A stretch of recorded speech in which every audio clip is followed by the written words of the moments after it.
Bodybuilder by trade, teacher by vocation, but a consultant.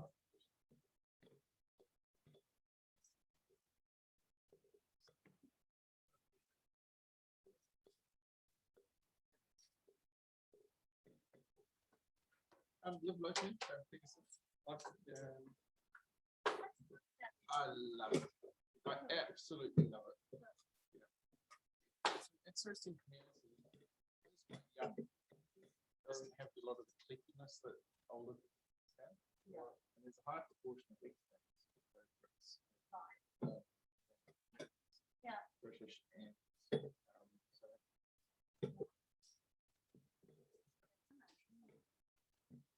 It is. And it's a very sociable space. Staying on the day, cycling, walking, right, okay. Traipsing around, photography, wildlife, out in the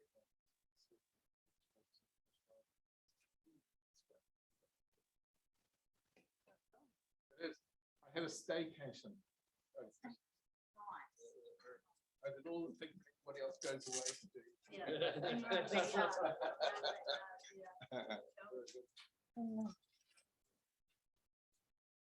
Oh, yes. Manage the trip hazards. We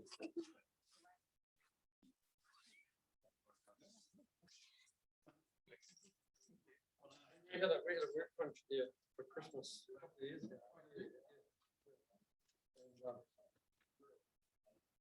Right, I'm just going to quick flick through, make sure this is.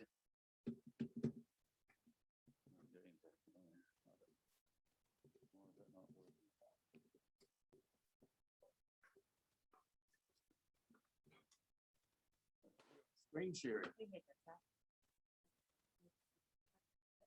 I've got to say it doesn't work here. It's not working, but not doing it manually either. We just need to go into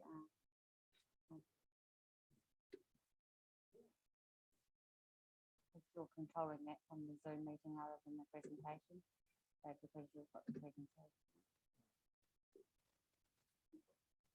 Yep, there we go. Yeah, so you just need to be clicked onto the presentation and not clicked onto the Zoom in order to control this. And have everyone let you know that no one on Zoom will hear you unless you're talking into the mic.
Oh, okay, sorry.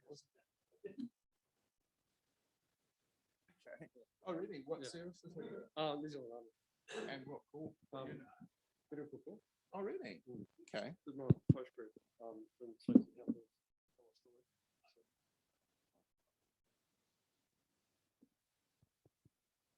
Is this on? This is on. People logged into the Zoom call yet?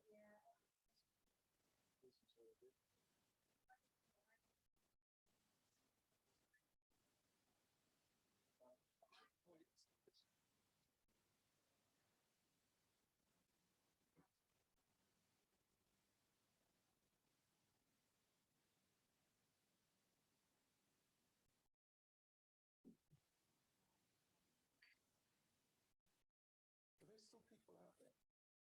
Shall we get them in? If they're still joining the Zoom call?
Yeah.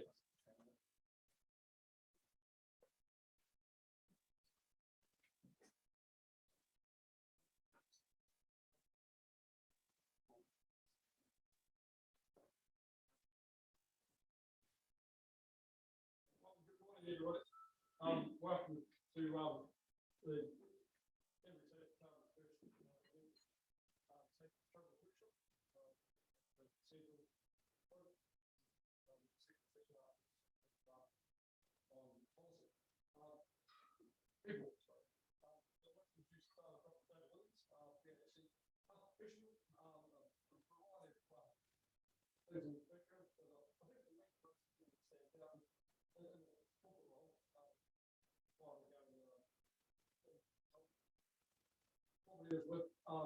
have just recently reported out down to just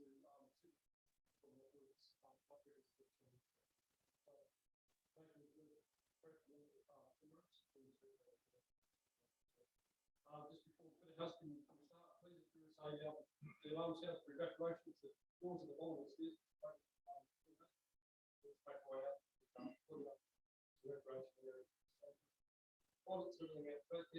Please masks on. We're in the space.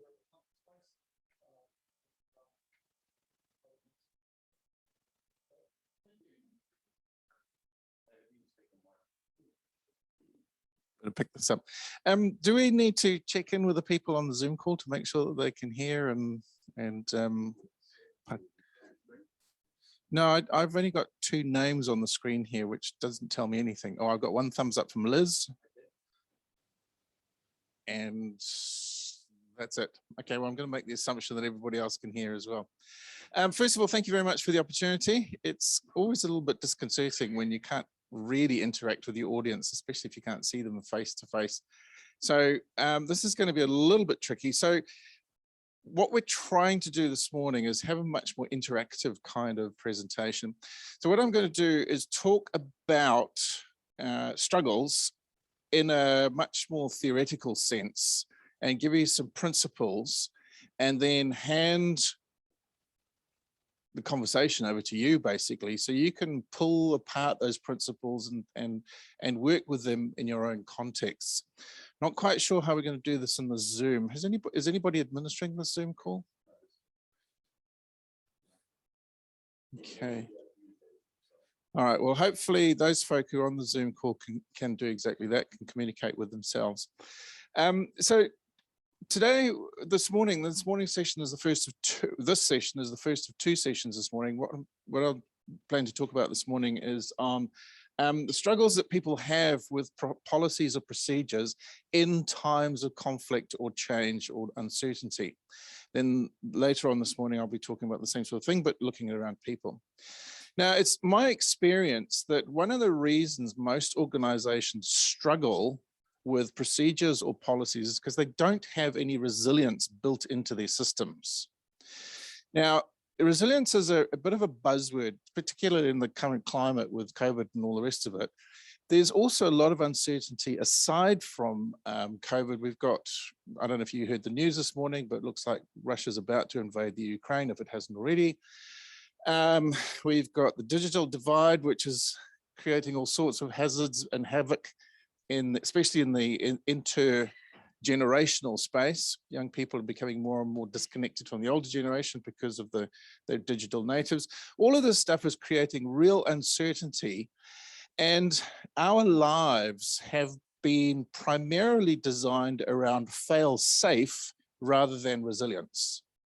And I believe that's a hangover from the space age when we had to have systems that, if they broke, wouldn't put people in danger. So our whole mentality was around fail safe. And that was because we kind of assumed we knew about the complexities of life, but currently that's no longer the case. So what we've got to do is change our mindset from fail safe to resilience. Now, resilience is different from fail safe in that it recognizes that failure will happen, and failure to an unsafe mode will happen, but it's how you recover from that unsafe mode that makes you resilient.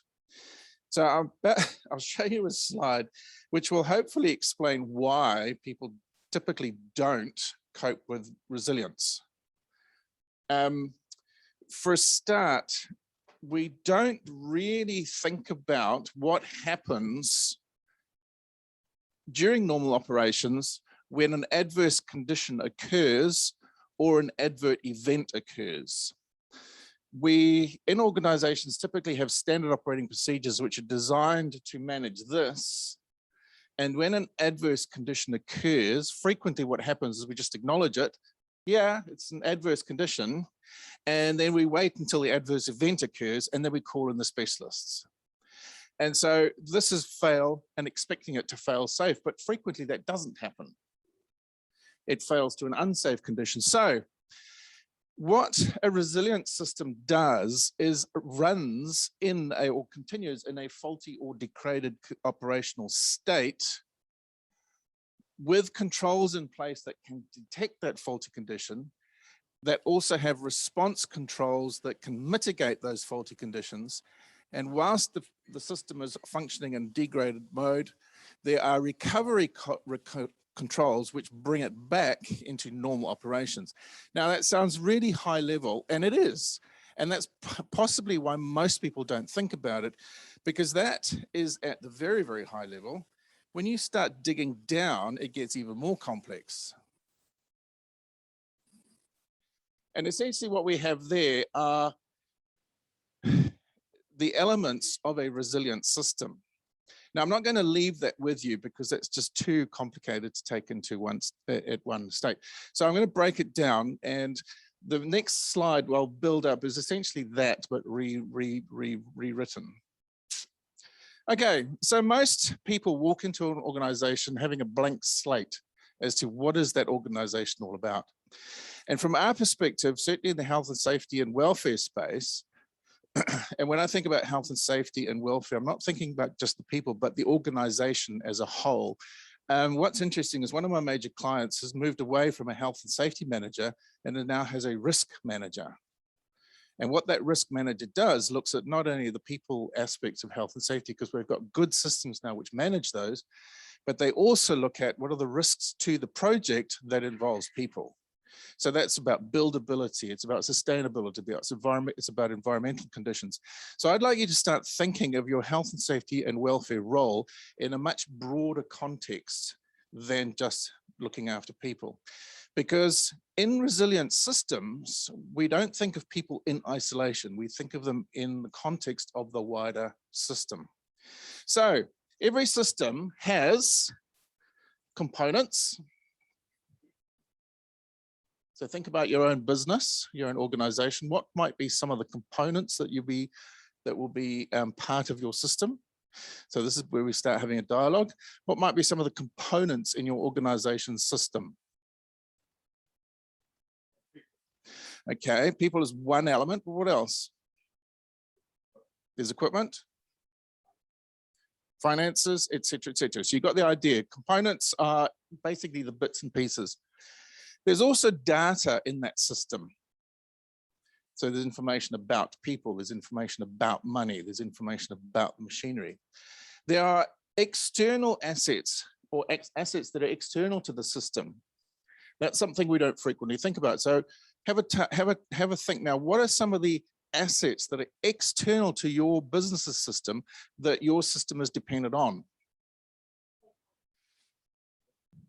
Contractors, external stakeholders is a bit of a generic word, so let's be a bit more specific. What sort of assets might those be? Customers, what else? Suppliers, what else?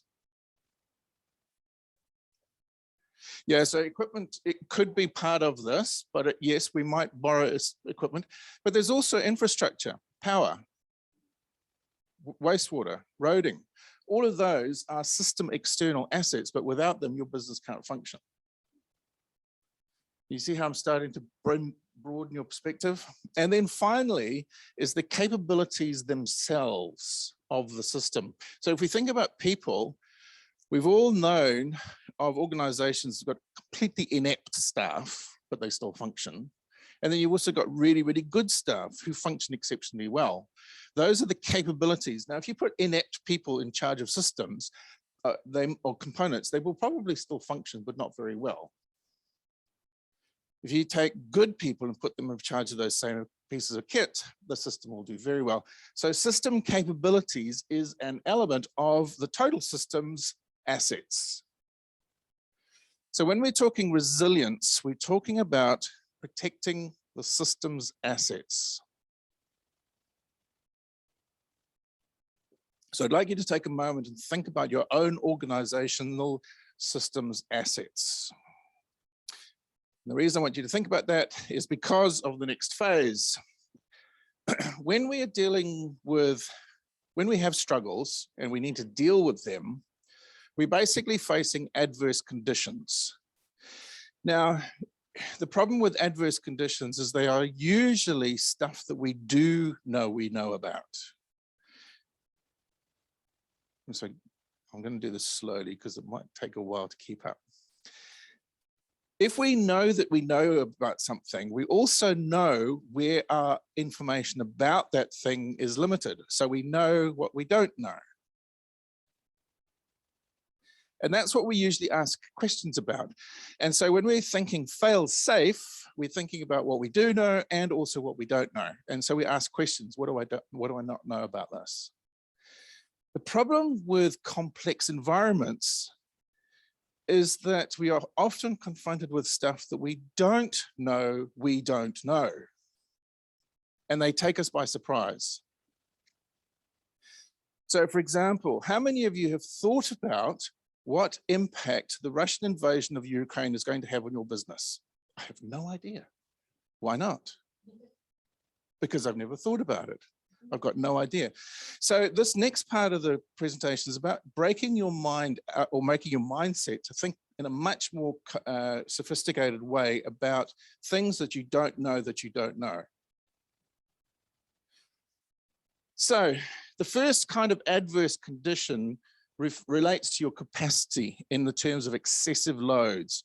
So I want you to think about a situation here in New Zealand where an organization's capacity is being affected by excessive loads. Exactly, that's the obvious one that comes to mind. Who could have known about it? Well, actually everybody, if we thought about it, because we knew this was coming 2 years ago. Oh, I didn't know that I didn't know about it. Yes, you did, because it's part of thinking resiliently. The next one is survivability, militant threats. Here in New Zealand, we have militant threats to our systems right now. What are they? Protesters in Wellington, for example. Who would have thought we might get militant protests? Well, actually, all of you would if you'd consider it. If you'd considered it, but if you didn't know that you needed to think about militant threats, you wouldn't have thought about it. Therefore, your system can't be resilient. Exactly, that's actually on the list. Look at that, right there. So cyber threats, and we're all familiar with the idea of our businesses being threatened, but what does that actually mean? Where are those threats coming from? What are we doing to protect our data? Then there's longevity or excessive age. Who's thought about the fact that most of your organization's knowledge is trapped in grey heads? What are you doing about that? Or most of your system's capability is trapped in old infrastructure. When was the last time you rewired your business or revisited the air conditioning or checked the drains? Then there's safety hazards, which we are all familiar with because we're in the health and safety space. Hazards, I think we're probably more aware of now, particularly with the unknown knowns, such as the effects of asbestos, for example. We know about that now. Then there's also robustness. So that's how robust is our system's hardware, its software, and its data. In other words, if your car breaks down or your trucks break down, how far can they continue going when they're not operating optimally? What's interesting about modern cars nowadays is most modern cars don't have a spare wheel anymore. They have one of those space savers safety wheels. And that's because tires and things are so strong nowadays that you don't need to carry a spare wheel, but they're building resilience in so that when your wheel gets a puncture, the car vehicle system is sufficiently robust that it can still get to where it needs to go with a space saver. Then there's the interoperability, so degraded informations. Give me an example of where degraded information, communications has occurred here in the Pacific in the last month. Tonga, the volcano. Who could have predicted that the island of Tonga would be completely incommunicado? Well, if we'd thought about it, we could have predicted, yes, it's possible to happen. So what is our system going to do about it? What happens if our cables break, our international data cables break here in New Zealand because of an earthquake? Same question. And so those are adverse conditions which might not be currently affecting us now, but have the potential to. And then there's the adverse events. So each one of those, capacity, longevity, interoperability, robustness, safety, security, and survivability, also have analogs and adverse events. So that top one there is capacity. So the adverse event is a load-related failure. Give me an example of a load-related failure from your organizations.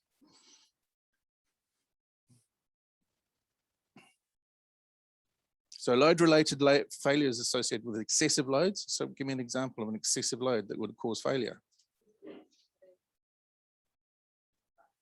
Okay, excessive energy through a line, causing sparks. What else? So too heavy a load on the trailer would break suspension, or get pinged by cops. What else? Chains breaking, and the list goes on, but you can start to think, okay, actually, this is something I can think about. So have a think about your own organizations and consider where the assets in your organization might suffer and be compromised by excessive loads. Similarly, defect-related failures in your information systems, your hardware, or your data, or your software. What could possibly go wrong? Then there's longevity. What age-related failures is your organization likely to be subject to? This is worth thinking about. What age-related failures is your organization or your system likely to be subject to now, tomorrow, today? Okay, what else? Equipment failures because of, yeah, so they wear and tear and break out, and the lack of serviceability, people leaving, yeah, or passing away. It's an excessive form of leaving. It's permanent, yeah. All right, and then we continue with survivability. So what would your organization do if there were pickets outside from the protesters? Exactly, so you need to be thinking about that. It's resilience, that's survivability. Interoperability, lost communications. What would you do if your phone system suddenly went down? It happens, why not? So think about multiple ways that you can keep in touch with people, especially if they're out in the field. If you've got an organization that's got people working at a distance. I mean, if I remember rightly, one of the biggest problems that faced Christchurch after the earthquake was the loss of communications. The overloading of the communication system and the fact that there just weren't any. And that probably caused more angst for more people than the fact that the buildings had fallen around them. They couldn't get in touch with their loved ones, didn't know where they were. So have a plan for if your communications fail. It might be just don't panic and meet us here. Then there's safety related accidents. I think we're quite familiar with how we cope with accidents. And lastly, anti-tamper, or how do you deal with cyber attacks? So I do hope each one of your organizations has got multiple data backups. I'm a one-man operation. I have 3 separate data backups. One's in the cloud, one's on an external hard drive, and the third is on my laptop, which I carry around with me. Resilience. Okay, so those are the adverse conditions, and together they comprise adversities, which can cause harm that occurs to assets. Okay, can you see the tie-in now? So how do we manage resilience? So first of all, we have to have a system that is resilient, which means you have to have controls in that system, which themselves are resilient, and they comprise 3 parts. The first is the detection. So how does your system detect an adversity? How do you know that your data might be compromised in your organization? Pardon? That might be one, but that's actually after the fact, isn't it? So monitoring your data is a really important element of data security, because you need to know when somebody's trying to knock on your virtual door. What about equipment? How do you know that your equipment is facing an adversity? Maintenance, but how do you know that? So what are the detection controls that you put in place for wear analysis? You got to have regular checks. You got to have logbooks. You got to have accurate records of maintenance, pre-starts, regular checks. If you don't have those, you're not going to be able to tell when something is about to go wrong. If your organization doesn't have that, and in my experience, those organizations that have a lot of mobile staff that require to travel every day from a home base are particularly at risk, because they get so routinized, they stop doing their important pre-start checks. They stop doing their important vehicle checks. It's the only way you're going to prevent something going wrong is if you actually monitor it. And then how do you know that harm has occurred?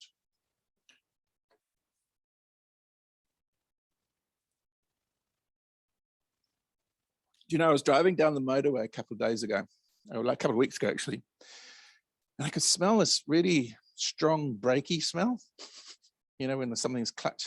And as I got closer and closer, I saw there was a caravan being towed in front of me. And I thought, it's really interesting. The caravan was on a slight lean. And then as I got closer and the cars moved away, there was sparks and flames coming from one of the wheel hubs. And this guy had absolutely no idea. And what was really interesting after that, once I realized what was happening, I kind of sped up because I wanted to get next to him and say, hey, you've got a wheel on fire. The car in front of me did exactly that. I could see him winding the window down and yelling frantically, and the guy in the car was like, what's going on?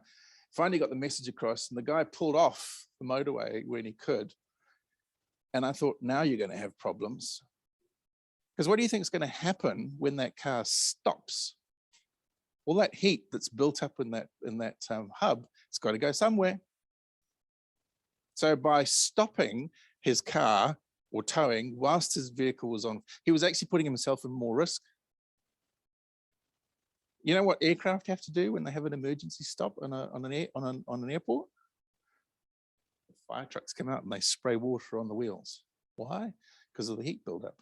So that's about understanding what could go wrong and putting something in place to detect any harms.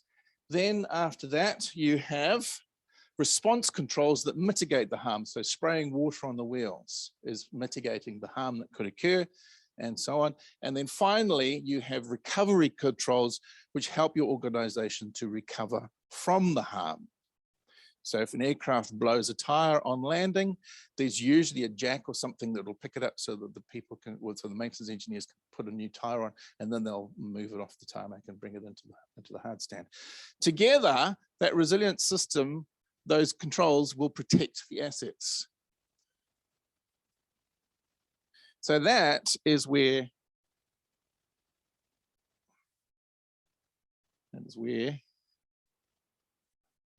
this diagram comes from. Now, if you have a look at that, after what I've just been talking through, does it make sense?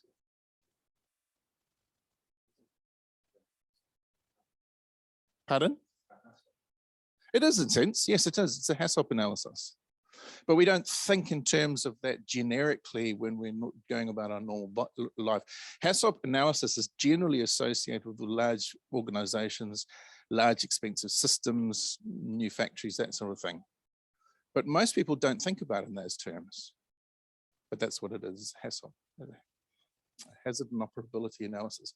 Right, so I'm going to stop there and leave you to start thinking in your tables and talking about some of the particular struggles that your organizations have in terms of policies and procedures. So what I'd like you to think about is, what is a particular issue that you have in your organization that is constantly recurring? So share amongst your table, just let people know, because what's often interesting is that when people talk about their struggles, they realize, oh, somebody else is thinking that too. Then once you've identified a particular struggle that is perhaps common to you all, go through this list and ask yourself, where am I lacking detection controls? Where am I lacking response controls? And where am I lacking recovery controls? And what can we do to fix it? All right, I'll leave you to it.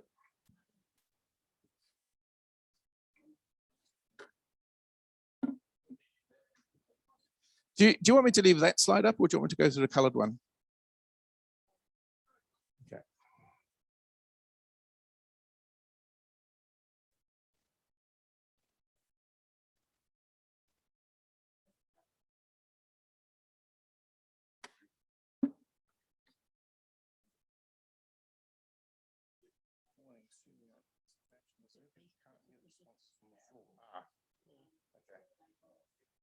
Maybe just ask, repeat the question then. So for those of you on the Zoom call, the conversations around the table at the moment, there's not really a lot that I can feed back to you. So what I would suggest is you have a think on your own and answer the questions that I've just put to the teams, to the groups. And I'm not quite sure how I'm going to be able to respond to that. Jocelyn, is there any way that I can respond to these Zoom people? Is there any way that I can respond to these people on the Zoom call?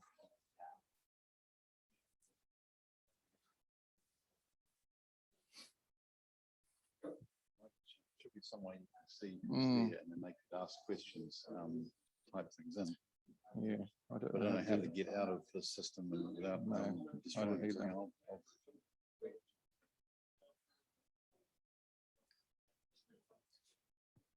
For those of you on the Zoom call, if we can't get to respond to any of your direct questions, please would you send them to somebody here at the, send them to the Chasms folk, to the Charter people, and we'll see if we can get a response back to you via email or some other way.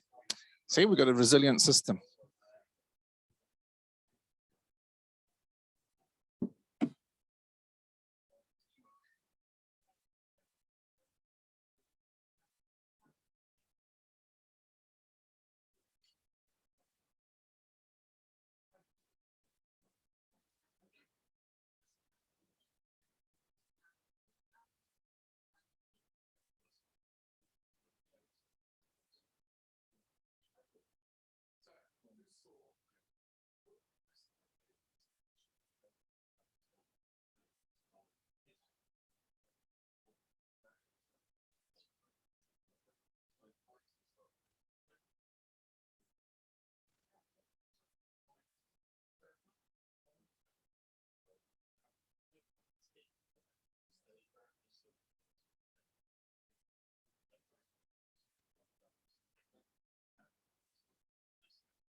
like something like, Yes. we will use this chat screen as your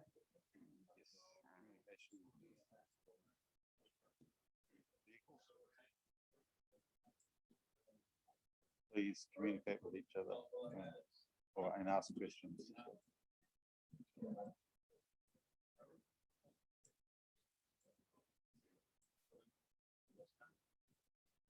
Of the presenter.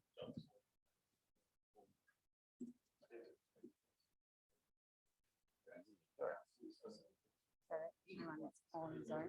Yep.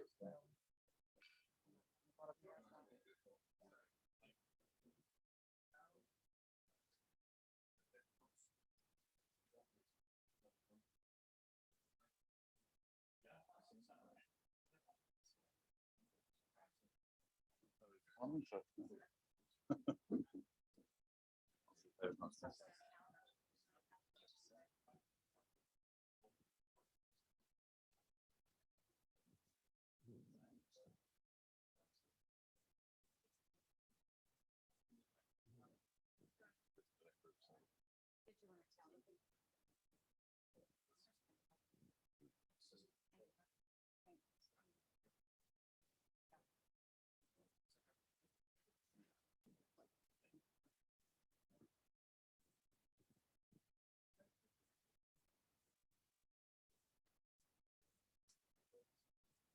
Discussion.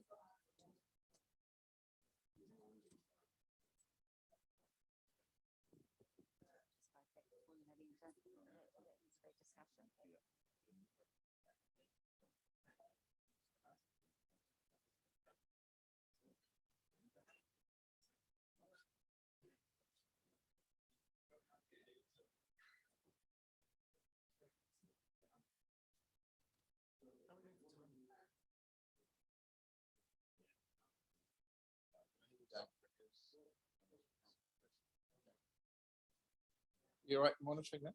Yeah. This is 60.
Should.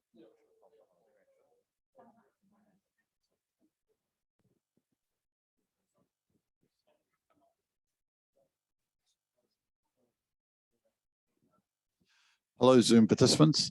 Just so you know, there is a chat screen started that you can ask questions of David and discuss what we are talking about now. So if you want to make sure your chat screen is open, you can access that.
Right, let's have a look to see what's happening here. Said to them if they want to ask any questions or say what we're talking about at the moment. So one response. So it's 4 people on the Zoom. They don't see 2 of them. Yeah, this one too.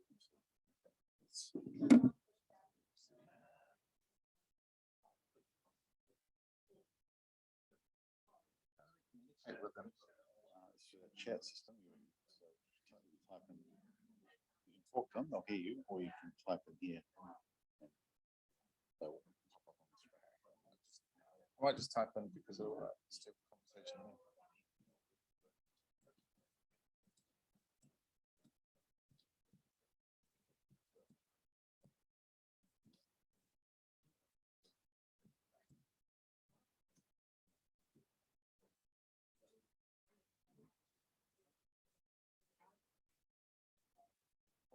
Oh, yeah.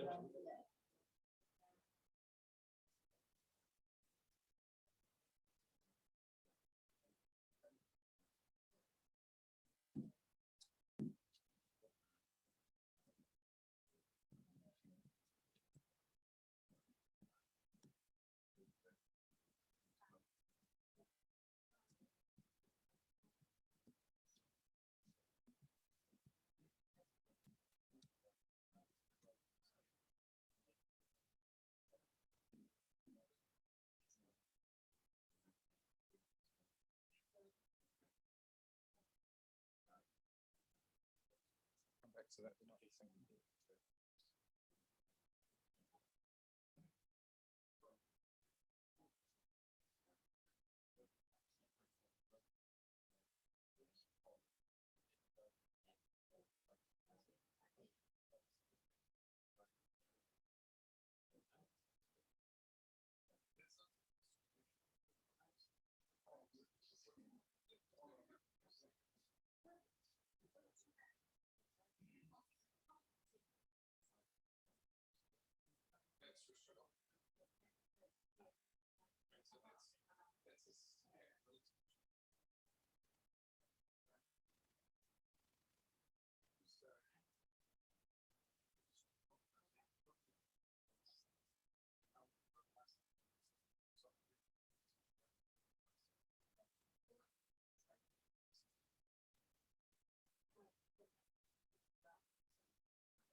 Here.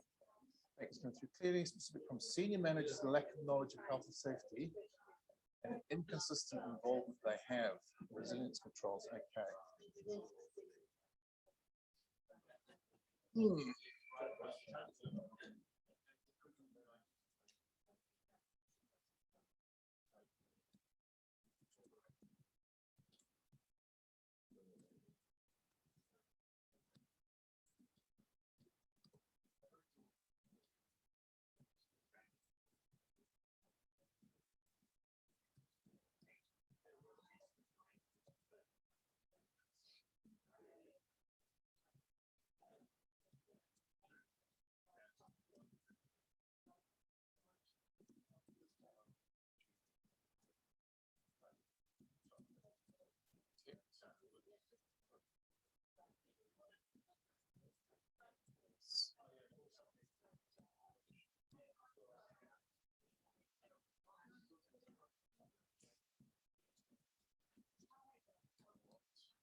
Like an internal thing, it's like you detected internally that they're not being taken seriously.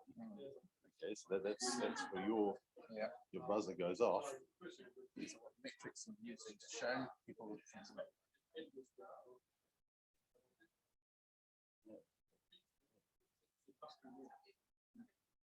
It's not it's a perception of data, isn't it? So how do you turn that perception into hard data?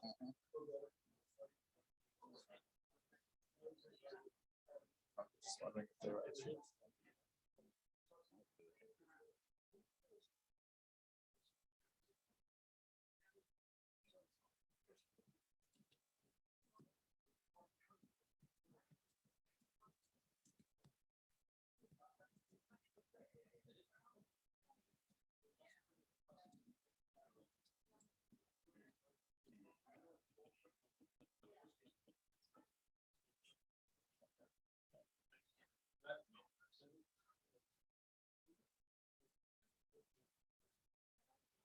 Good.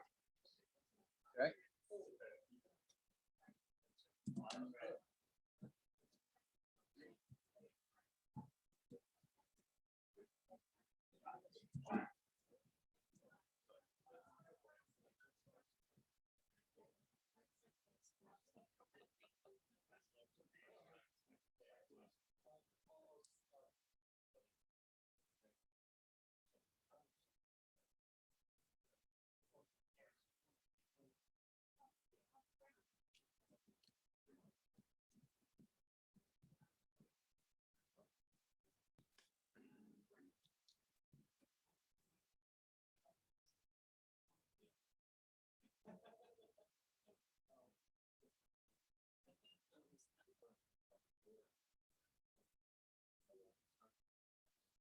There's a problem with reporting on incidents and hazards is that you can report on an incident, but if that incident doesn't deal with the underlying issues, then it's just another piece of information for somebody to ignore. Exactly. Yeah. Yeah. I mean, if you're just saying, oh, somebody hurt their finger, that's very interesting, but are we talking about how they hurt their finger? What were the underlying causes to that finger getting hurt in the first place? What pressure was being put on them? Where does that pressure come from? And typically that's a very, very common issue. If somebody's in a rush because they are under pressure for a timeline, they don't have all the right equipment because the business is tight and they're not spending money on proper resources. Scaffolding is a classic one. Somebody falls off the scaffolding, hurts themselves, and somebody wasn't. It becomes a blame game. That operator wasn't looking where he was putting his feet. And then it's very easy to deflect the blame. Oh, here we go. Everything from near misses to treatment injuries are reported through a paper system. Follow-up.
Consider the dirty dozen.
Okay, how are we going?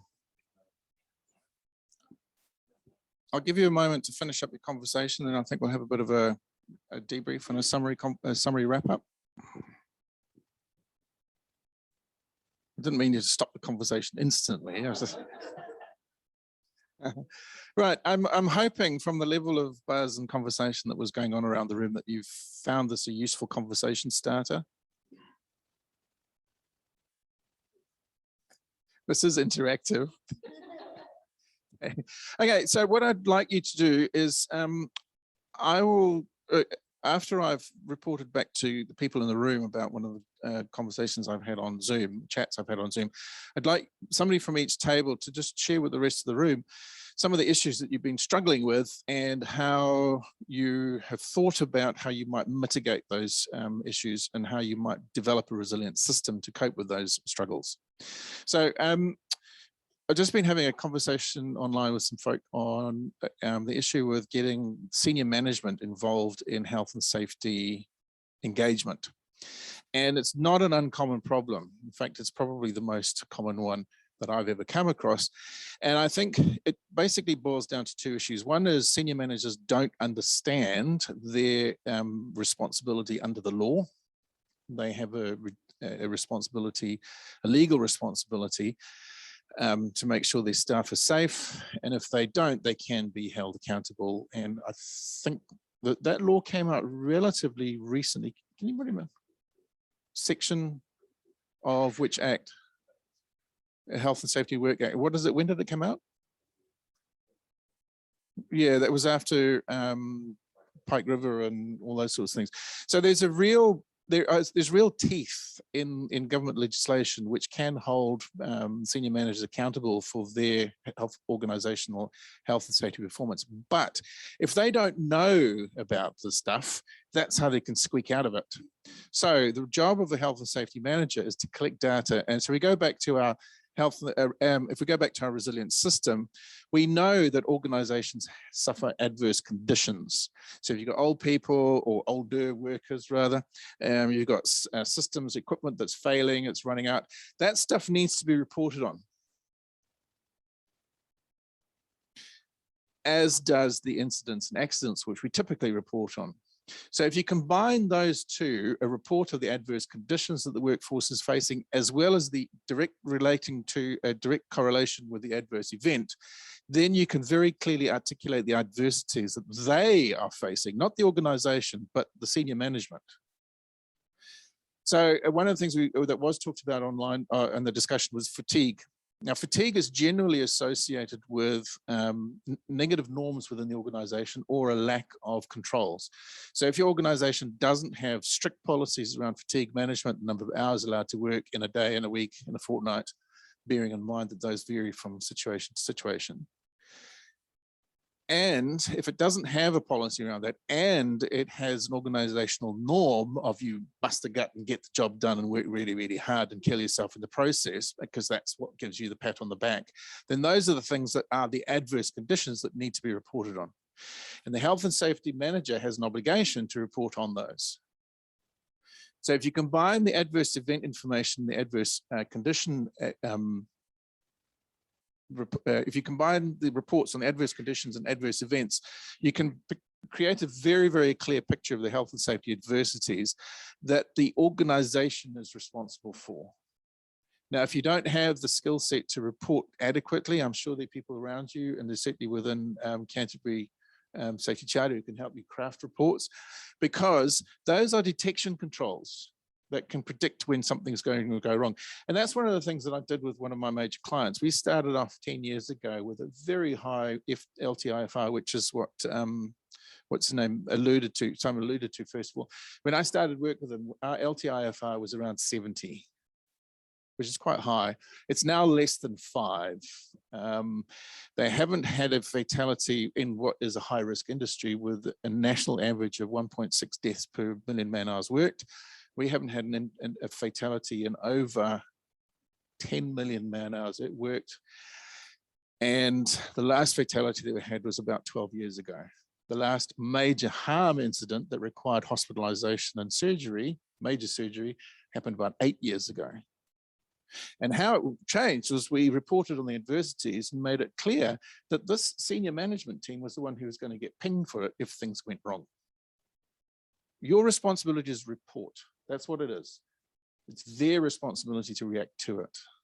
But if you don't give them some kind of response control, they're less likely to respond because they don't know what to do. Most organizations have got some recovery control, and it's typically around legal protections. But that still doesn't prevent people from getting hurt. Most of it is, yes. Yep, this needs to be there as well. Yes. Not necessarily.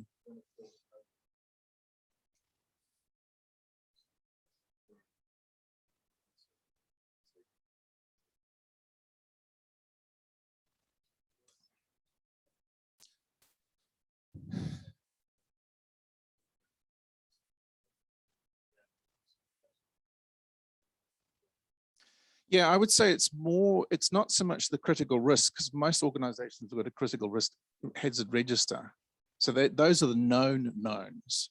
But what is not often considered is what creates those underlying things in the first place. Yes.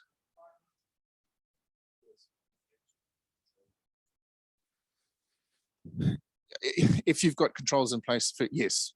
Yeah. So a control in this instance would be a hazard management policy. Well, it is, but it's a start. But it's a bit more complex than that. But yes, you're on the right track. Okay, so this table here. Do you want to tell the rest of us what are the struggles you've been dealing with and what things you've thought about to create a resilient system around it?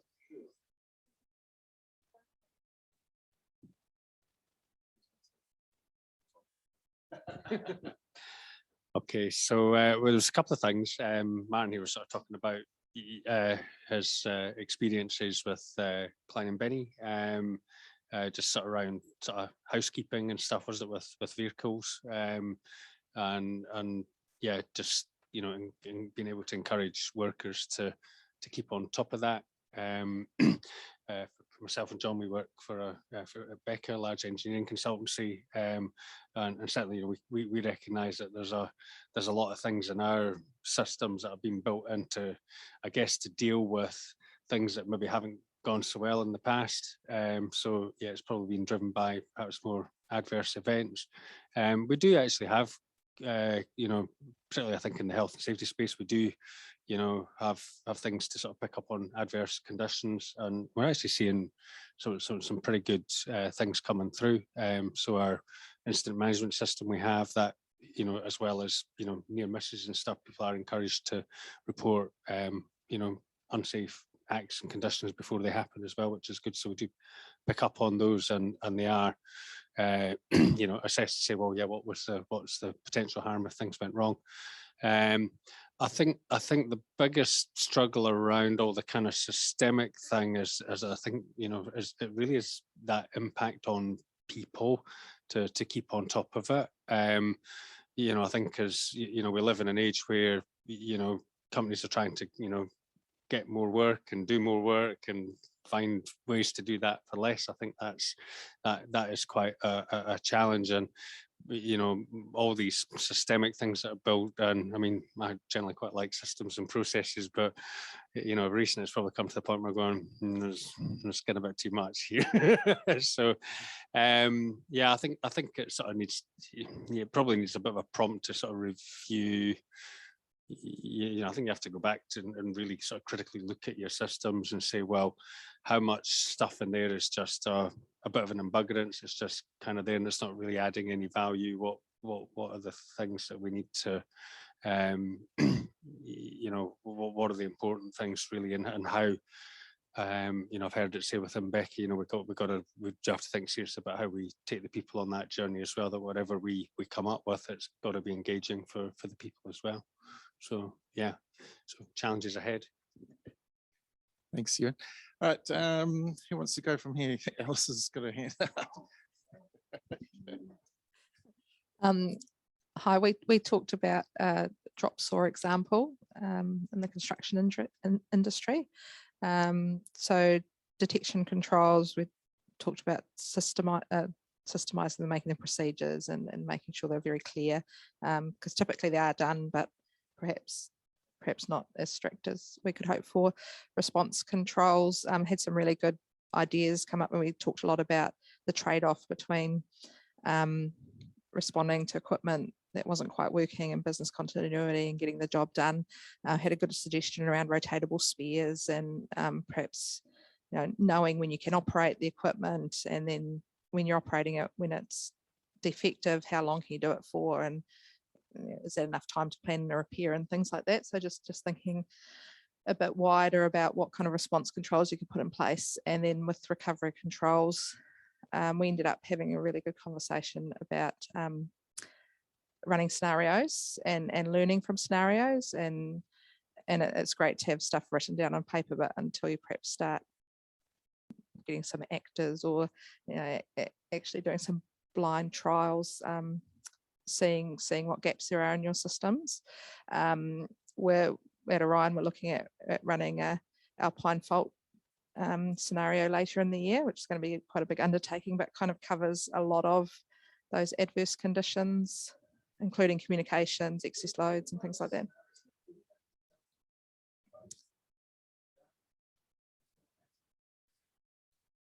We haven't written anything up yet. We've just decided we're going to do it. Yeah. One of the reasons we're running it is because we put a lot of controls in place after the earthquake, but it's not many opportunities to test those. And we had some good ideas from the group as well around how we could do it. So for example, we've built communication system, but perhaps we have to take one of those communication towers out safely and see what happens when our backup system fails, for example. Thank you. And who wants to talk here? Here we go. So we were looking at competency assessments. How do you actually know training and competency is working well? We talked about several different sort of training options and different training options and systems that are available now, whether it's paper-based or virtual based. I guess the end state really was even like looking at apprentices, making sure that your tradesman is putting the right information across. There's no point getting the tradie to actually assess his own work, having a separate or an independent assessor over top of a trainer, and putting systems in place that works parallel together, so that you can actually see progress and something tangible going forward. So did you talk about how you would inspect? I guess it came down to verifying those assessments, and that's why bringing an assessor over top of the trainer to ensure that. That's more like a mitigation strategy.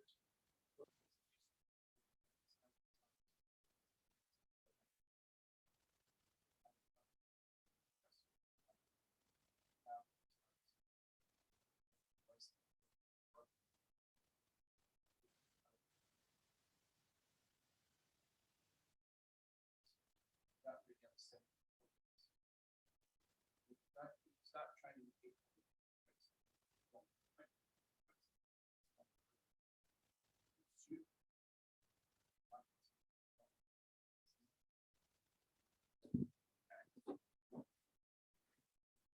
So I'll just check the chat, see if there's anything any burning questions. Nothing more. Hey guys, thank you very much. Thank you, folk. It's 9:10. I think that was when we were due to wrap up. Your takeaways. What has this hour and a bit meant to you?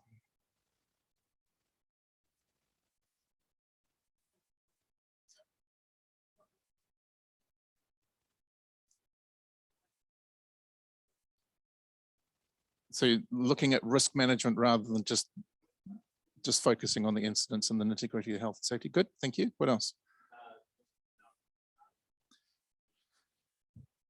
Knowing what your data is. Good. So you're looking at your the robustness of your data? Is it real? Is it? Mm.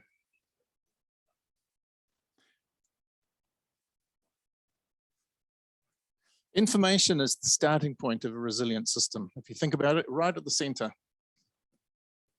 If you don't have good detection, mitigation, and detection, response, and mitigation controls, which fundamentally starts with detection, you don't have a resilient system. If you don't know that shit's going to happen, it will. And finally, anybody else?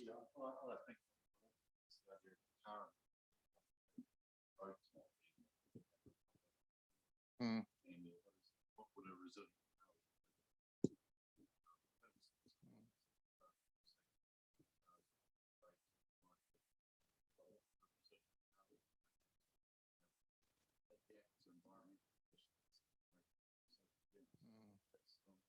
It's a really good analogy, having a vehicle as an analogy for the resilient system. Are they going to be resilient or are they going to be fail-safe? That's a really interesting question. They did, didn't they? Resilient Hilux, I remember that. Hey folks, thank you very much for coming. I really appreciate that. The next session will start in about 20 minutes. So if you're going to be here for that, great. There's coffee over there. If not, thanks for coming. I'll see you next time, hopefully. See ya.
some, as we suspected, the interaction with the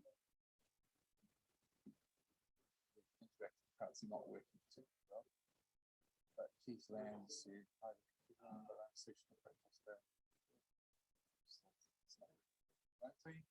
Expected. Good.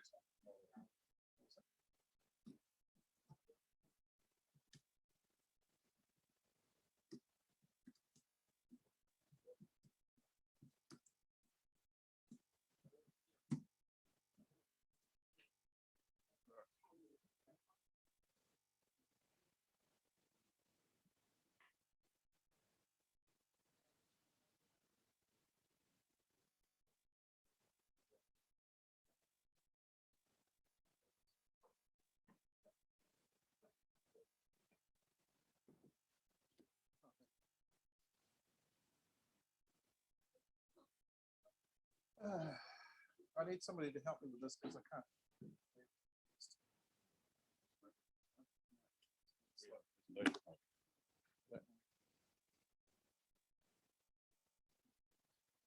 All right, for those of you who are still online, if there is anybody online, we're just getting the technology sorted and we're about to begin. I'm sorry about the delay.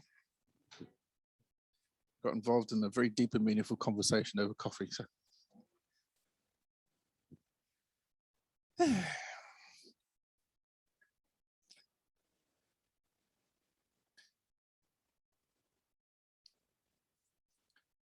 Right. Whilst Paul is sorting out the technology for us, thank you for sticking around. You know, one of the greatest fears that presenters have is that they're not actually hitting the mark. So it's always a huge compliment when the audience sticks around after an interval. So thank you for staying. I really appreciate that. I'm doing something right. So the first session this morning, we looked at the struggles that organizations face from a systemic or a procedural place. And I started there deliberately because I think when people consider organizational struggles, they often overlook the underpinning problems that are creating the people problems in the first place. And generally, the people problems are created because the systems that are built around them don't actually support them adequately. I've done a lot of thinking about why that should be. And I truly believe that the problem why we have this mindset is because I think, this is my personal opinion, I think business philosophy has been hijacked by the information technology revolution. When I first started doing my research, my study, must be 15, 16, 18 years ago now, gosh, time passes. It was really interesting because in the 1980s, there was an emergence of an understanding that people mattered in business. But it just happened to occur at exactly the same time that the digital revolution took place. And of course, because computers and flashing lights and all that kind of stuff was really attractive, because remember I was quite a bit younger in the 80s, our focus was taken from people to the digital era. And the digital era kind of promised that all of the issues that we had with people would be solved by data. And I think as we know now, that's probably done the exact opposite. I think masses of data have only compounded the human problem. And unfortunately, as society has developed, particularly Western society, we have become to rely more and more on digital solutions to solve people problems. And in my opinion, all that does is exacerbate the problems. It doesn't make them any easier. And in fact, it creates new problems. And I look at the proliferation of social media as a classic example of how massive data is actually undermining how people interact with each other rather than bringing it together. That is further compounded by big data. So we all know I'm talking about Google, Amazon, Microsoft, blah, blah, blah. What I believe they're trying to do is homogenize people. That's why algorithms on YouTube, for example, feed you the same kind of thing. Because the more people who are interested in the same kind of thing, the more effective their advertising becomes. And so we become impacted by the advertising, which has got nothing to do with us, but everything about people making money out of us. And I believe that if we don't understand the systems that are underpinning our struggles, we're not going to be in a position to deal with the people elements of struggles. So in the first session this morning, I passed over very, very briefly about system capabilities as being one of the assets of an organization. And frequently, human assets are considered a liability. And in fact, in my experience, most HR professionals are there to protect the business from their staff. Think about how many personal grievances get put against managers. Nobody ever looks at the personal grievance and say, well, why is our manager behaving this way that's causing this problem? They look at how we can protect the manager from the grievance. How can we protect the organization from the grievance? Which I believe is a classic response to a data-driven information age. And so I deliberately didn't spend too much time in the first session about the people struggles, because I think they deserve a whole session all by themselves, and that's what this is about. So people struggles. Why do people struggle, particularly in this day and age? Thank you, Paul, for sorting this. So I've taken the scenario of the risks to a business after a shutdown, but you could think of any as a shutdown as an algorithm or as an allegory for any kind of adverse situation. After any adverse situation or adverse condition, or during an adverse condition, should I say, there are 4 different ways that we as people understand life, how we know. And as a specialist in knowledge management, the idea of knowing is itself a really, really interesting topic of conversation. And I've got 1, 2, 3, 4, 5, 6, 7, 8, 9. I've got 14 people in this room. If I was to ask you individually what was knowledge, I could pretty much guarantee that I'd get 14 different definitions. If you don't know or don't have a common understanding of what knowledge is, how on earth can you value it? Because what you value knowing is different from what you value knowing. And if I ask you to show me how to value what you know, it's likely to compromise the value of what you know. So when I was doing my research, I had to wrestle with this issue because it's fundamental to understanding how people know. And I had to go all the way back to 220 BC. To the era of the Greek philosophers. And I read Aristotle, and the Aristotelian definition of knowledge, sorry, the Plato, the philosopher, Aristotle was his student. Plato's definition of knowledge is a justified true belief. So if you pull that apart for a bit, if you believe something to be true, and you've got a really, really good reason for believing that to be true, then that's what you know, because that's what you act on. We always act on what we know. We never act on what we don't know. It's self-evident. So think about what justifies what you know or what you believe. If you've had a bad experience from a manager, then that justifies your belief that managers are not good people.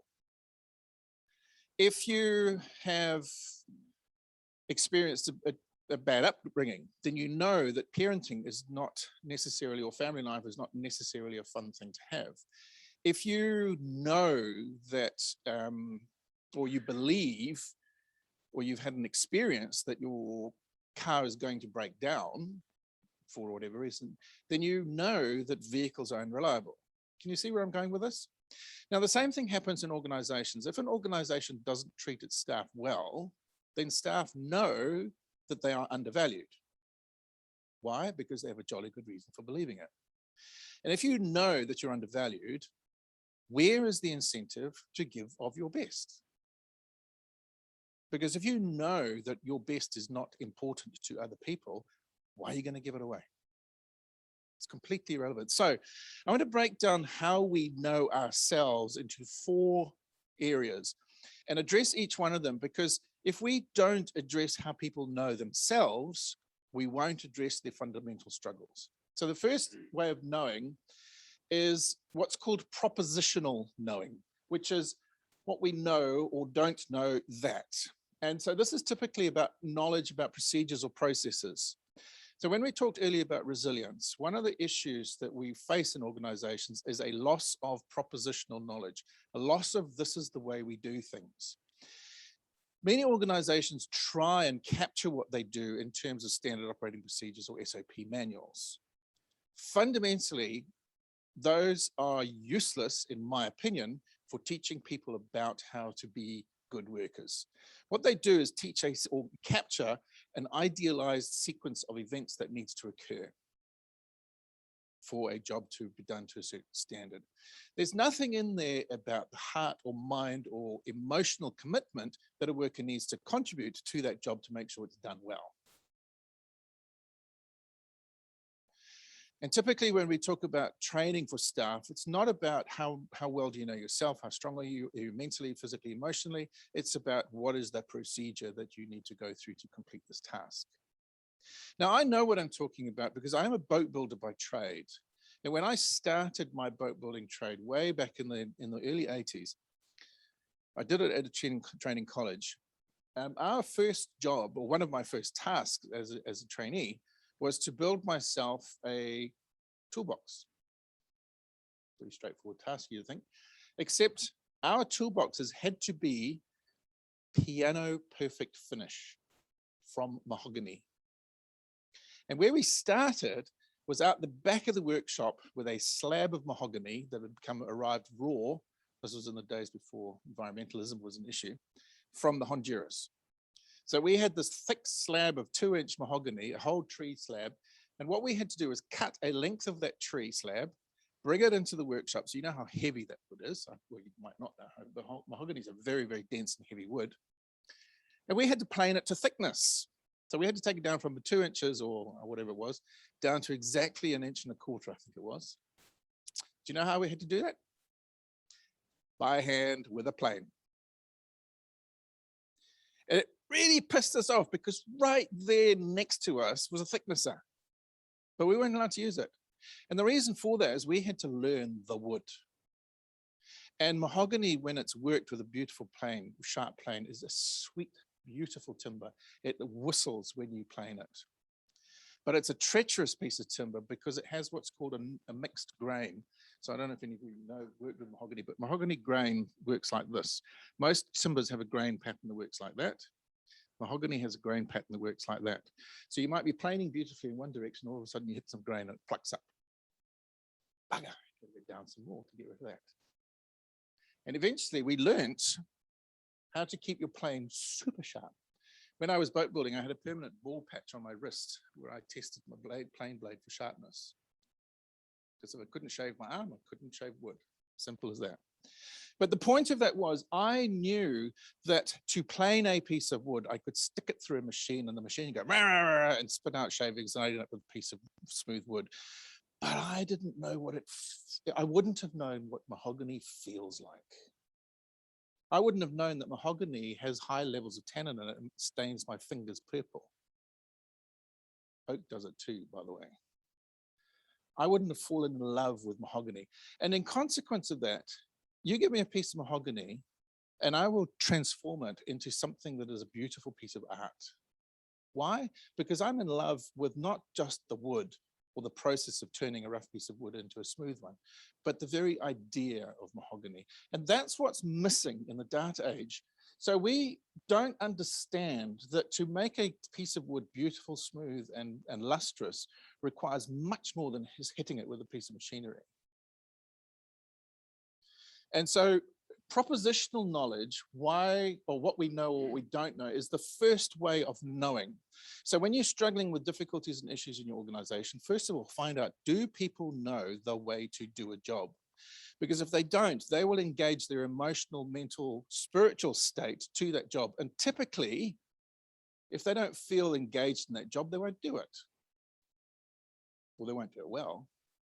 And that's why you struggle getting logbooks filled in. Because they don't understand the visceral need, desire that the organization as a whole has for that information.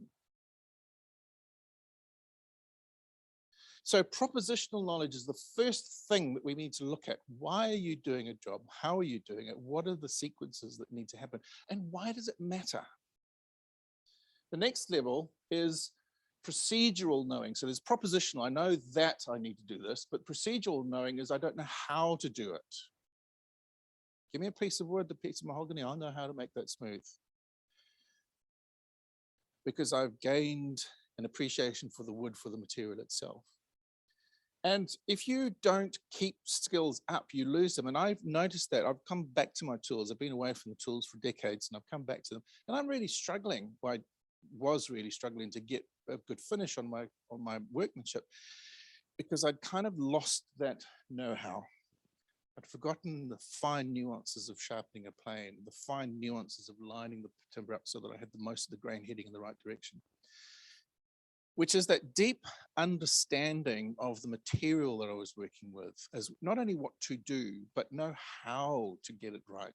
So if you're thinking in your organization, one of the things that people struggle with is, how do I do this well? How do I do this efficiently? How do I do this with personal satisfaction? And this is where leadership comes in. Leaders give people a vision for what it is that they're doing. And even something as mundane as a logbook can take on real meaning if leadership emphasizes the value of that logbook. Who does it matter to? Why does it matter? Well, it matters to the organization as a whole because we want to make sure it's in good condition, but it matters to you as the driver because we want you to have a good piece of equipment. It matters to me as your supervisor because I want to know when you're having problems with your piece of kit. It matters to your workmates because they want to know that this piece of kit is safe to travel in whilst you're driving. They're not just an administrative burden, an embuggerance, they're a nuisance. They have real value. The next type of knowing is a loss of situational awareness, and we're seeing more and more and more of this all the time. This is known as perspectival knowing, having a perspective. When I was doing my boat building training all those years ago, I knew exactly why my trainers made me work for 6 months planing a piece of mahogany down, because I had a passion for boat building at that time. That's what I really wanted to do. That was my perspective on life. I knew what it was like. I wanted to know what it was like. And now in organizations today, we still need that. This loss of situational awareness happens more and more so with COVID when people are working at a distance from each other. Who do I matter to? I don't see my friends at work on a daily basis. I don't interact with them over a cup of coffee anymore. The work that I'm doing is really boring or it's disconnected. Who does it matter to? And when you start asking questions like that, what do you think that does to your mental state? Is there any wonder that we have depression, anxiety, suicide, all of those mental health issues rising? It's because who do we matter to? Who cares if I do my job well? There's a loss of perspective on what's it like to be doing this work well. So one of the things that we need to do as a society, particularly in this digital age, is not connect, but just give people a sense of purpose. You do that work because it matters.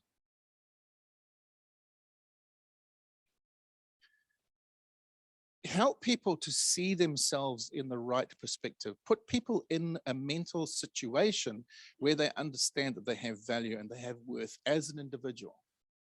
They're not just data, not just number. How many times have you either heard or said it yourself, I don't matter to this company, I'm just a number?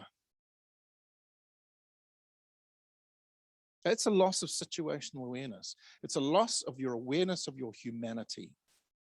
So if you really want to start making a difference in your organization, you have to give people an opportunity to interact socially. It's partly why I'm so disappointed we weren't allowed to have the Zoom people in the room, or the Zoom people couldn't come in the room, because you matter. And it's unfortunate that we have a limitation of the technology that I can't reach out and speak to those people directly, I can't see their faces. But each one of you matter in this room, right here, right now. Why? Because you give my life meaning. Why am I wouldn't be standing here if it wasn't for you. I know this stuff. I don't need it to tell anybody else. I know it. But the fact that I can share it with you gives it a value above and beyond the words themselves. Now, if you can take that sentiment and translate it into language and words that you use with your staff, you will create a new situational awareness for them so that they know what it's like to be a worker at your organization. And then finally, we have what's known participatory knowledge. It's a loss of certainty and a loss of confidence. More than ever, we are facing a situation where people don't know what the future is going to bring. And if we don't know what's coming next, we tend to lose certainty. And if we don't know whether we matter or not, and we don't know what's going to come, does it matter how well I do my job or what I need to do next? It really doesn't. So this participatory knowing that I'm a participant in this organization, is really, really important for keeping staff welfare levels high. It's really important for overcoming struggles. If you think about all of the people struggles you have, the majority of them, I can bet money on it, will because they don't feel confident of their role in the organization, or they don't feel certain of their future in the organization. And much of the resistance that we find, particularly with older people, resistance to change, is because that creates uncertainty and suddenly they don't matter anymore. What's that going to do with my future? I know all this stuff, but it doesn't matter to anybody. So what does that do for me? No, I'm not going to change because my way works. So thinking about the participatory knowing, you belong, you're part of this. And this is why I wanted to talk about resilience in systems first, because we live in an environment where fail safe is no longer a normal circumstance. It's failure. But if we have plans in place to mitigate failure, to predict when failure is going to happen, and that help us to recover from that failure after it happens, what we do is we don't replace knowing, but with we don't replace the knowing of what to do next with a specific procedure, but we do replace it with the certainty that we have planned. And if you think about it, if you have a plan for the future, how much more likely are you to feel positive about the future? How many of you have made plans for when COVID's over?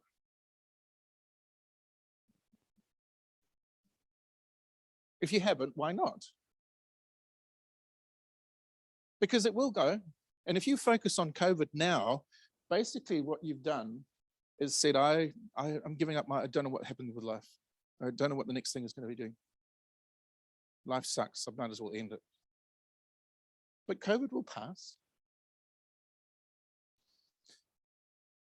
If you're faced with hecklers and militant action, which is what we are doing in Wellington, for example, it's because these people have lost confidence and lost certainty in themselves and in their future.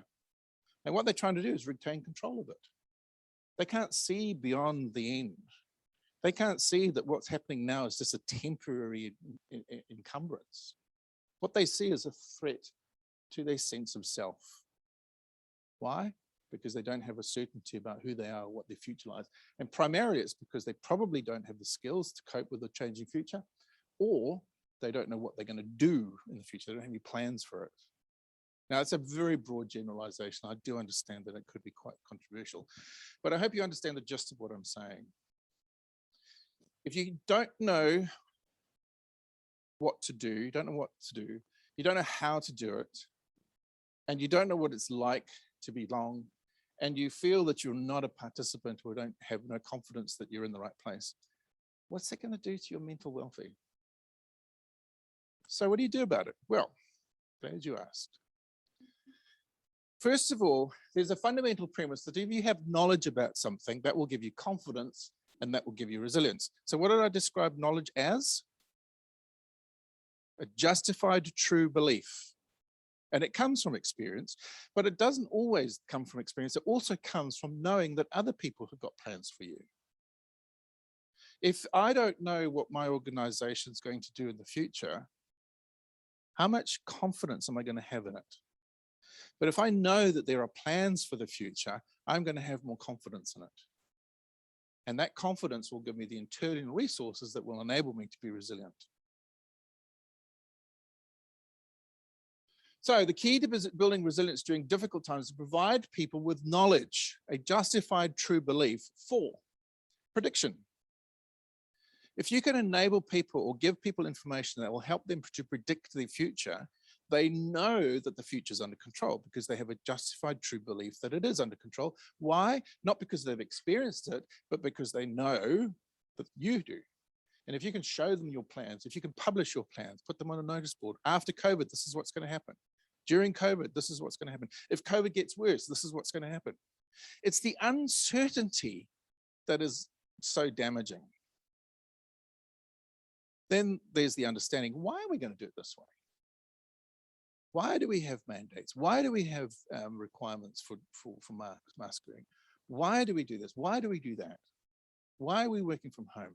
Explaining to people, because much as you and I might think it's pretty self-evident, to a lot of people it's not. Because sad to say, there are a lot of people who can't join the dots. And so for us, particularly in the health and safety space, we sometimes have to join the dots for them. Have any of you put... Yeah? Why? Why have you put together a flat pack piece of furniture? Because you don't have the materials or the skills or anything else to start from a raw plank of mahogany. Why? Because it's not in your skill set, it's not in your know-how, it's not in your propositional knowing. But what gives you the confidence that you can go to Mitre 10 or warehouse or wherever and come home with a flat pack and put it together? Other people can do it. So, and the way that you can is because you've got a plan and you've got thing that you understand, yes, I can do this because there's something that will show me the way. Then there's control. When you give people some control over their lives, that gives them confidence that the world is not falling apart around them. Part of the reason I believe why the protests are happening in Wellington is people want to have control of their lives. That's what it is. And they're frustrated that the government feels like they're taking that control away from them. And so you can give people control in their own lives. At work, you can give them a range of options to work with. You can give them a range of tools to function with. You can give them a range of resources or materials that they can choose to perform their tasks with. You will find that some people really enjoy working at home, so perhaps you can let them know that when they go back to work and COVID's over, they still have the option, maybe, to work at home if they want to. Give them some control. And finally, there's compassion. Be kind. It's such a glib phrase these days, but what does it mean to be kind? I'm going to pull these apart a little bit more, put more into them. Prediction is giving people as much information as possible about what will happen to them and when. One of the biggest complaints that the opposite government's opposition is spouting at the moment is, when is this going to happen? When is this going to happen? When is this going to happen? We don't know when it's going to happen according to the calendar, but we do know when it's going to happen according to statistics and according to infection rates and according to hospital rates. So what I think the government should be doing is, instead of saying, shut up, listen to, they should be saying, when infection rates drop to this, when hospitalizations drop to that, then we can do this. How many of you noticed how the vaccination rates climbed the moment the government said, when we get to 90%, we will change the rules? Did anybody notice that? Like, vaccination rates were really, really low to start off with. And when the government said, when we reach, in fact, one of the questions I distinctly remember, one of the questions that was being asked by reporters is, when are we going to have the rules changed? And there was no answer, no answer, no answer. But when they said, when we reach 90%, suddenly the vaccination rate went up. And what was really interesting, when it got to 90% and people realized, hey, this is having a really positive impact, where did it go to next? I think, I'm not sure about this, but I think New Zealand is probably the most vaccinated country in the world, bar none, in spite of what these protesters would say. Why? Because we know why. We know what the purpose is. So giving people ability to predict, know what and when, is really, really helpful for giving people a sense of purpose about their lives. The next one is understanding. Give people detailed information about why actions, specifically actions that upset and harm them, were taken. I read a really interesting magazine article, a really interesting article that was prompted by reading a National Geographic article just recently. Anybody get National Geographic online? Strongly encourage you to take out you don't actually need to have a subscription, just be on their mailing list. And once a month or however it is, they send you a link and that gives you, or they send you emails with synopses of various articles. And I think you also get 3 or 4 free articles per month. I'm not a huge fan, I'm not a huge reader of National Geographic, but I do enjoy delving once or twice. And I read this fascinating article prompted by a National Geographic article. And the article that fascinated me so much was about, it was actually a research paper written by some doctors in Europe about the angiogenesis and the problems associated with COVID in blood vessels. It's like really, I could probably understand 2 words out of 3.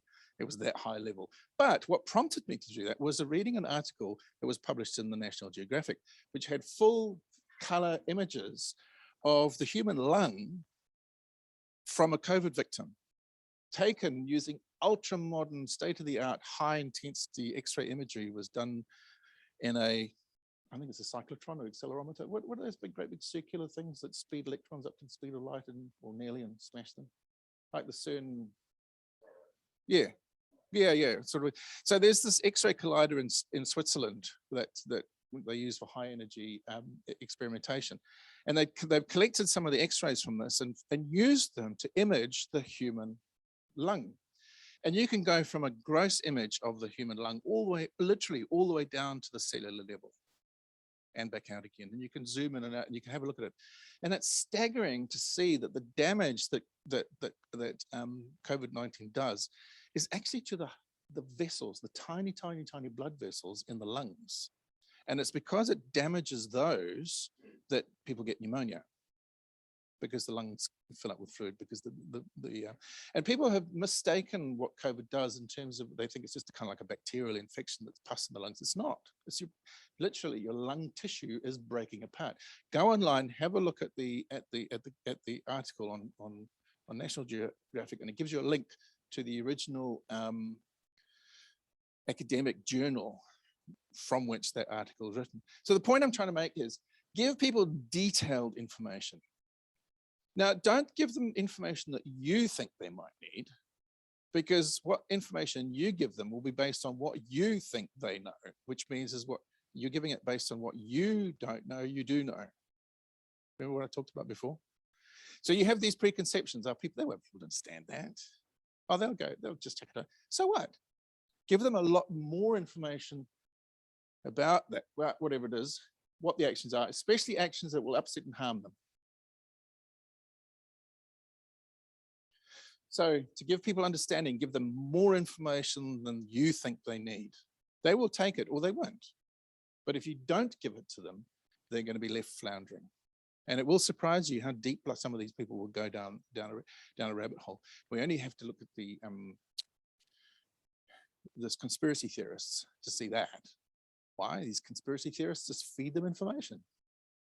And the more information they feed them, the more they believe it to be true. The more detailed that information is, regardless of how erroneous it is, the more they believe it. Why? Because they think they've got understanding. How do you give people control? You give people as much influence as possible over what happens, when things happen, and the way things happen to them. Let them make as many decisions for themselves about their own fate as possible. Now, obviously, there are limitations to that in an organization, because an organization has a purpose and an objective. But if you look at every job that every person does in that workplace, you will see that there are options for them. So give them choices. Make them or put them in control. Even if they're in control of a little bit of their lives, they are in control of something, and that gives them certainty. Certainty gives confidence, confidence builds resilience. And finally, there's compassion. Now, this is where it gets really difficult. How does an organization convey sympathy and concern for disruption, emotional distress, and financial burdens? How do you do that? And this is where we start getting to this warm, fuzzy space that people typically shy away from, because there's no data for it. How can I show data for being compassionate? Actually, this is what I really want to give you some help with. So the fourth criteria for resilience is compassion. Organizations can perceive and believe. So if you perceive that somebody's feeling unhappy, believe them. Show them that you care. So if somebody writes you a hurt feelings report, believe it to be true. How often do we laugh about, oh, that's just trivial? What you're doing is you're putting your perspectives onto their lives. Basically, you're taking away control. So if you're in a health and safety space, make sure that you have an opportunity for people to report on how they're feeling and believe them. You don't necessarily have to act on that because sometimes those beliefs are unjustified. But if you don't find out what they believe, how can you tell that?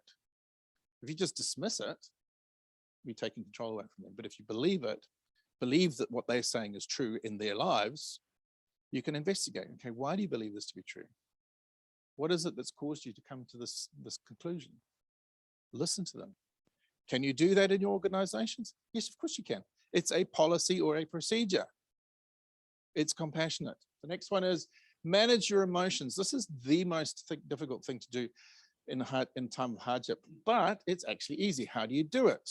You have a code of conduct. Last weekend, I was out in Pegasus where I live. We have a radio sailing club at Pegasus. It's it's a group of, I don't know, 20 or 40 older guys. I'm probably one of the younger ones. And there's one individual there who's really, really short-tempered. And he mouths off quite nastily sometimes. And because we're in a public space, sailing on our radio control yachts, which by the way, takes a lot of concentration. It's not just a toy. There's international competitions around it. Just justification. It's important to us as a group of people that what we portray as mature and a mature image, because we don't want to offend people who walk past. And this individual had the propensity to mouth off with foul expletives every time somebody crashed into his boat. So we wrote a code of conduct, and that was fine. Everybody agreed, signed up to that. And then last weekend, he was doing really, really well until somebody pushed his button too far and he just erupted. And give him his credit, the officer of the day took him aside and said, look, I'm sorry, you were doing really, really well. You were actually in the running for the Player of the Day award for the sportsmanship. But what you've done has just completely undermined it. I'm afraid we're going to disqualify you from the competition. You're going to have to leave. Do you know what happened? He sucked it up. He recognized he'd done wrong, and he sat quietly for the rest of the race, and he was still part of the regatta, but he was no longer competing. Why? Because we managed our emotions and helped him to manage his. To have a code of conduct. Can you do that in your organizations? Yes, you can. That's compassionate. Next one, be a quitter. Now that's really antithetical. Be smart enough to bail early. Recognize that if it's not working, bail out. So often organizations will stick with a plan or stick with a strategy that's clearly not working. Why? Because they don't have any alternatives. They haven't planned for failure. They haven't monitored planned how they're going to monitor failure. They're unresilient. So resilient systems enable organizations to bail on plans that aren't working. So always, always, always have a plan B. If this is not working, then we'll work something else. Now, if you haven't got a plan B now is the time to make one. Don't just continue on, because you need to give people choices. You need to give people options. That's being compassionate. Be delusional. Again, that's pretty antithetical. A realistic view of we're delusional in the sense that you need to have a realistic view of the situation now, but a strong view of your ability to control your destiny through your own efforts. Yes, I don't like COVID now. Yes, COVID's out taking over control of me now, but I have a plan for the future. But I know what's going to happen. I believe that in a year's time, we're going to be back to normal. And if we don't, well, I've got another plan for that too. That's being slightly delusional. But it gives me confidence, puts me in control, makes me resilient. I can cope with failure. Why? Because I got a plan if I need to bail. Prepare, even if it's too late for preparation. Good habits don't tax your willpower as much as deliberate actions. It's a really important thing. So logbooks, routine DMSs, pre-starts, every day, they are routine. When they become routine, they become part of your normal life. You don't have to think about them. So when you start recording things like failures or problems with equipment like drop saws, if there's already a system and there's already a format where that kind of thing can be brought into the light, it just becomes business as normal and it gets fixed. But if you don't have that system and that pattern to start off with, it's really hard to take notice of a worker who's complaining about a drop saw that's not working properly, because you don't have a system or a plan in place. So be prepared, get into good habits of preparation, because once you're in a system, you know, there's a good reason why sports teams practice. You ever thought about that? They practice and they practice. Why? Because they don't have to think about how they're going to throw the ball or how they're going to kick the ball or how they're going to hit, because it's just so routine. Their conscious brain is focusing on what the opponent's intending to do next. Why? Because they've already got the patterns and the habits of hitting and kicking and striking the ball. They don't need to think about that because they've been practicing. It's a good habit. Finally, stay busy. Always have something to do. There's nothing worse than twiddling your thumbs wondering what's going to happen, and celebrate small wins. I got that form in on time. Oh, I managed to get through the whole day without breaking a tooth on the saw or in your mouth. If you celebrate small wins and you keep small wins and you keep people busy, you're actually being compassionate. Why? Because you're giving people a purpose. You're giving them a reason to be. So to do that, you've got to demonstrate leadership. You've got to be visible, approachable. I'm not going to read all those things, but can you see what I'm talking about?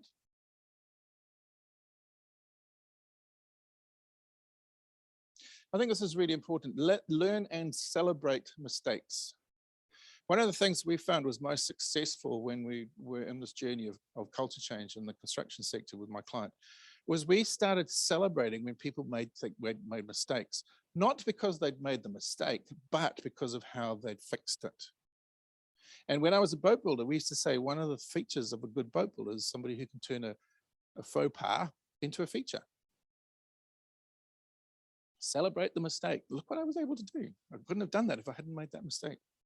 Here's the learning. Praise, pay, and promote people who deliver bad news to their bosses. Why? Because that sends a very loud signal that bosses are listening to whether you care. If you care enough about your job or your circumstances that you're willing to take bad news to people, recognize that, celebrate it, put them into positions of responsibility, because they can be trusted to be a monitor in a resilient system. Because what resilient systems do is they have ways of detecting adverse conditions or adverse circumstances. And those are always bad news. So yes, certainly. Mm-hmm.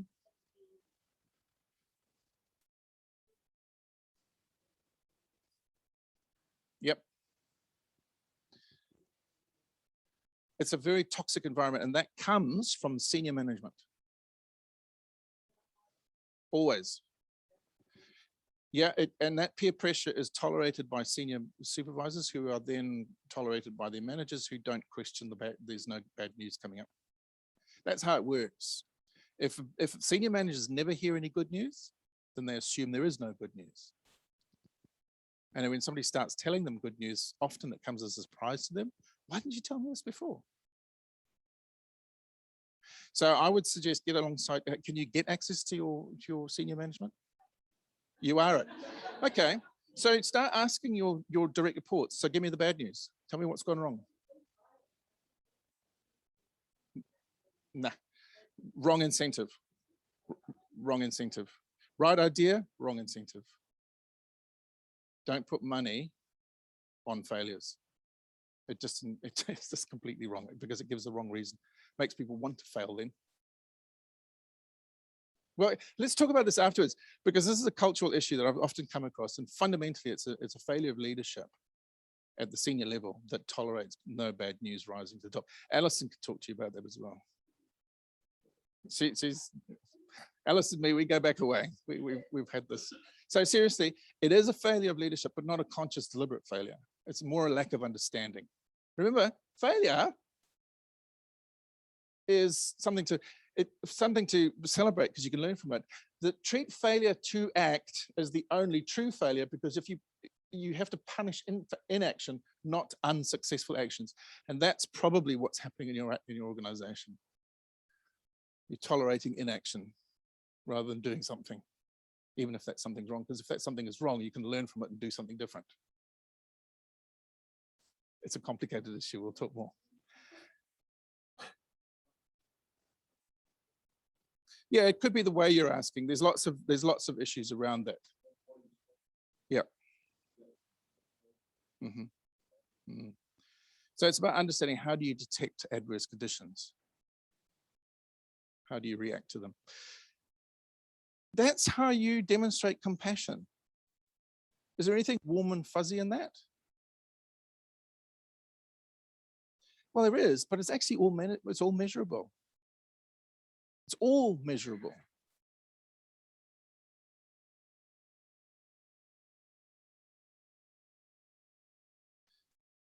So we were due to finish up at what, 10:30, weren't we? 10:40? Okay, good. What I'd like you to do now is sit and talk amongst yourselves about some of the people struggles that you're having, and perhaps I'll come and talk with you about that now, because if we go back to this previous slide, I see this one here. Start there. What are you struggling with? Are you struggling with a sense, I don't know what to do, or I don't know how to do it, or I don't know what it's like, what should I feel, and who am I, what am I doing here? Think about those issues, and then,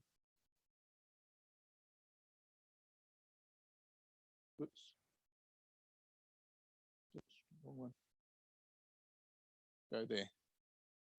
Now, I noticed people taking photographs of the screens. I'm happy for that to do that. If you like, you can make the presentation available. Right. So don't worry if you weren't able to get the photographs, the information is going to be available. And it's very dense, and I know that. That's why I like to have it. Okay, so take some time, have a conversation amongst yourselves. Which way of knowing are you struggling with? Or is somebody struggling with? Is it a loss of knowledge, a loss of skills, a loss of situational awareness, a loss of certainty and confidence? Once you've figured out which it is you're going to talk about, go to the next page.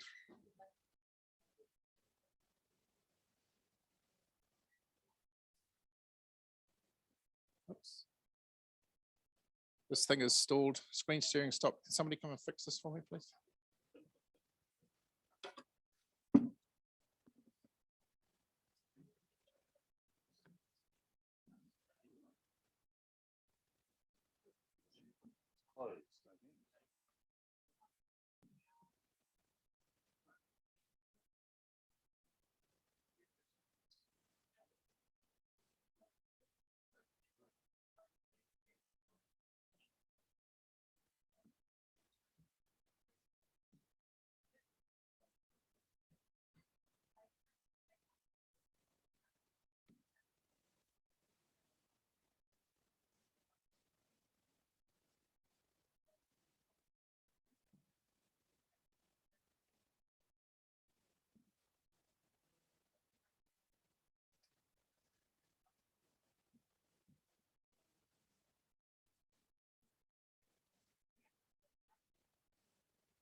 Not sure. It doesn't look like there are any Zoomers left on board. So, guys, it's 10:45, 10:45. It's time we wrapped up.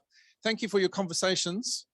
As before, what are your takeaways from the first session? From this session, sorry.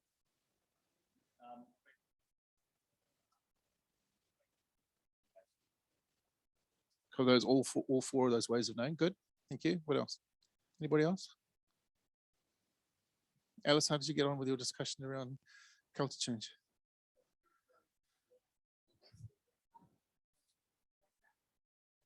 Just give me one or two of your takeaways.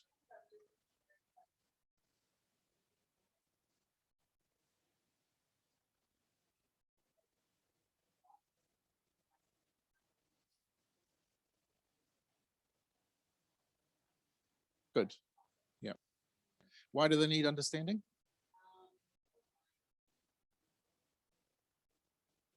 They need to believe that you are in control.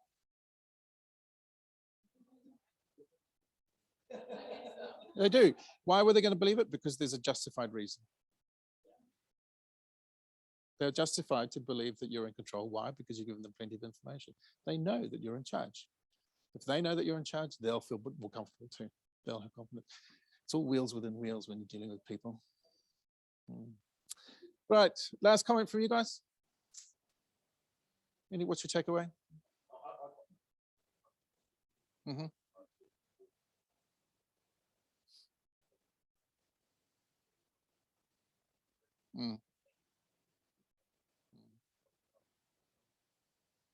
Cool.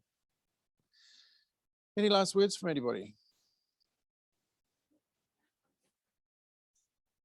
Cool. Hey, thanks for coming, guys. I hope it's been useful, and it's been a pleasure for me. I've thoroughly enjoyed it. So God bless, good luck. We'll see you around somewhere.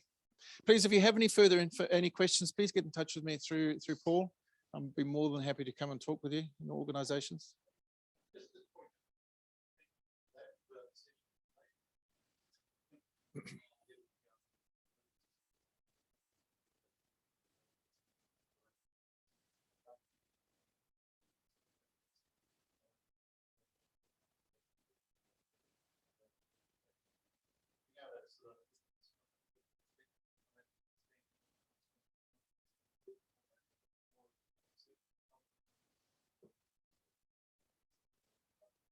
Cool. Thanks, Paul. Thank you.